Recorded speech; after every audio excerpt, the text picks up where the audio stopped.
روزی کی رات میں تمہارے لیے اپنی عورتوں کے پاس جانا حلال کر دیا گیا ہے، وہ تمہارے لیے لباس ہیں اور تم ان کے لیے لباس ہو۔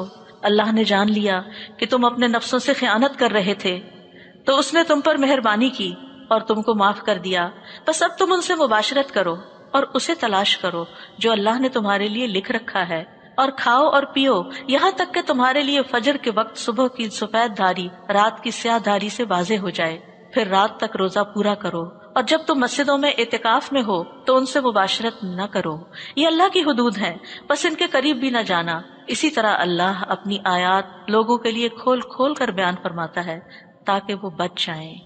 احل لکم لیلۃ الصیام الرفث الی نسائکم، یہاں روزے کے کچھ اور احکامات بتا دیے گئے۔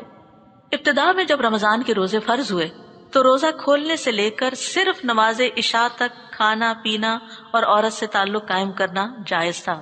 اب اگر کسی نے عشاء کی نماز پڑھ لی یا اس سے پہلے سو گیا تو اس کا اگلا روزہ شروع ہو گیا۔ ہاں سوچے کہ وہ کتنا کم ٹائم ہوتا ہے، روزہ کھولنے سے لے کر عشاء تک گھنٹہ ڈیڑھ، بس اتنا ٹائم پیریڈ ہے بیچ میں، اور پھر اگلے روز افطار تک نہ وہ کچھ کھا پی سکتا ہے اور نہ ہی ہسبینڈ وائف کا کوئی ریلیشن شپ ہو سکتا ہے۔ اب یہ ہے کہ بعض لوگ جو تھے وہ ضبط نہیں کر سکے تو انہوں نے آفٹر عشاء بھی ریلیشن شپ قائم کر لیا۔ ابن عباس کہتے ہیں کہ نبی صلی اللہ علیہ وسلم کے دور میں جب لوگ عشاء کی نماز پڑھ لیتے تو ان پہ کھانا پینا اور بیویاں حرام ہو جاتی اور اگلی شام تک کے لیے روزے دار ہو جاتے، تو اللہ تعالیٰ نے یہ آیت نازل کی۔ اب ہوا یہ کہ ایک صحابی تھے قیس بن سرما، افطار کا وقت آیا تو وہ اپنی اہلیہ کے پاس آئے اور ان سے پوچھا کیا تمہارے پاس کچھ کھانا ہے؟ انہوں نے کہا نہیں۔ کہنے لگی میں کہیں جاتی ہوں اور آپ کے لیے کھانے کا بندوبست کرتی ہوں۔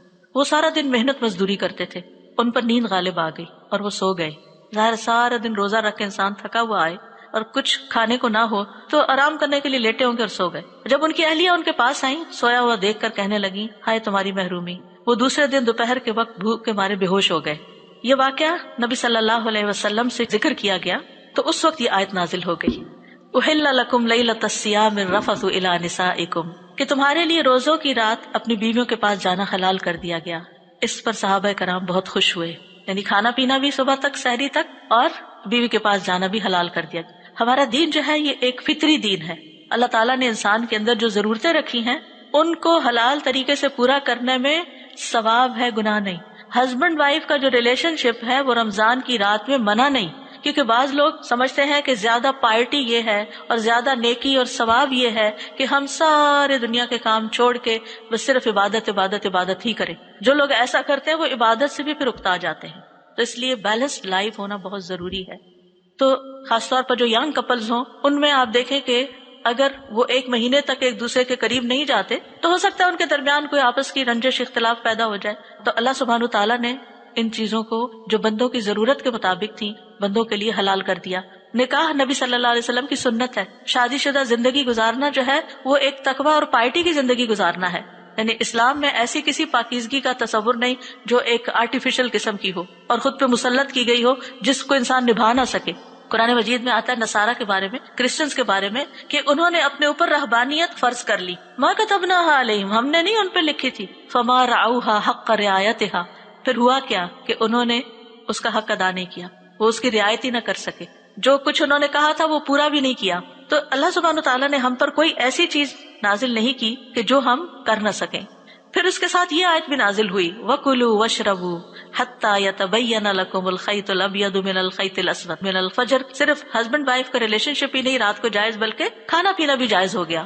کھاؤ اور پیو یہاں تک کہ تمہارے لیے سیاہ دھاگے سے سفید دھاگا فجر کا خوب ظاہر ہو جائے۔ تو اس کا کیا مطلب ہے کہ دن اور رات کا فرق الگ ہو جائے، یعنی صبح کا جو اول وقت ہوتا ہے صادق وقت جس کو کہتے ہیں وہ جب شروع ہو جائے، اور اب تو الحمدللہ ہمارے پاس مختلف طرح کے الارمز اور گھڑیاں اور مختلف طریقے ہیں جس سے ہم جان لیتے ہیں کہ وقت ختم ہو گیا۔ پھر فرمایا علم اللہ انکم کنتم تختانون انفسکم فتاب علیکم وعفا عنکم، اللہ جانتا ہے کہ تم اپنے نفسوں سے خیانت کر رہے تھے، بس اللہ تم پر مہربان ہو گیا اور اس نے تم کو معاف کر دیا۔ برا کہتے ہیں جب رمضان کے روزوں کی فرضیت نازل ہوئی تو لوگ پورا رمضان اپنی بیویوں کے پاس نہیں جاتے تھے، البتہ کچھ لوگ خیانت کا ارتکاب کر لیتے تھے، اس پر اللہ تعالیٰ نے یہ آیت اتاری کہ اللہ کو پتا ہے جو کچھ تم کر رہے تھے، تو اس گلٹ سے باہر نکال دیا اور اس چیز کو حلال قرار دیا۔ یہ اللہ تعالیٰ کی خاص حکمت اور رحمت کے تحت ہوا۔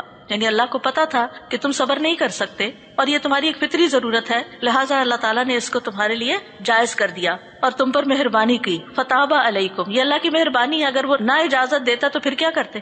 نہ کھانے پینے کی اجازت ہوتی، نہ کسی اور تعلق کی اجازت ہوتی، تو پھر تو انسان کے لیے مشقت ہو جاتی. تو اللہ تعالیٰ نے دن میں اگر کھانے پینے سے اور اس تعلق سے روکا تو رات میں اس کی اجازت دے دی.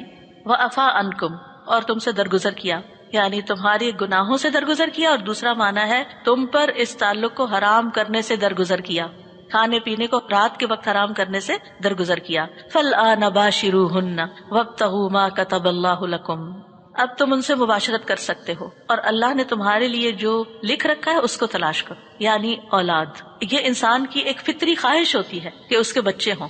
تو ہسبینڈ کو یہ حق نہیں کہ وہ اپنی خواہش پوری کر کے بیوی سے چاہے کہ نہیں مجھے تم سے بچے نہیں چاہیے. یہ نہیں ہونا چاہیے، کیونکہ ایک عورت پرفیکٹ ہی جب ہوتی ہے، یعنی اس کی نسوانیت کی تکمیل اس وقت ہوتی ہے جب وہ ماں بنتی ہے.